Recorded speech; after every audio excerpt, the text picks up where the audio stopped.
បាទថ្ងៃនេះមកស្ប៉ាជាមួយជួងឫស្សីរបស់ក្រុមហ៊ុន NP ឥឡូវយើងធ្វើការចាក់ម្ដងមកកញ្ចប់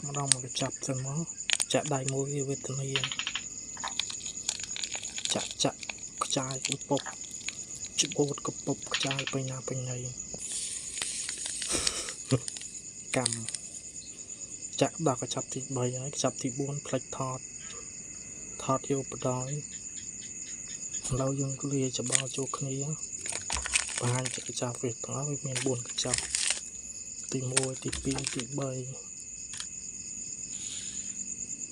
ឥឡូវយើងច្បល់ចូលគ្នាសពមកច្បល់កាត់កាមេរ៉ាដៃម្ខាងបិទសិនច្បល់ឲ្យសពមកយើងទុកចោលមកស្ទុះដូចមកស្ប៉ាជើងស្ប៉ាជើងស្ប៉ាដៃស្ប៉ាពួកកំប៉ុងបណ្ណាណៃ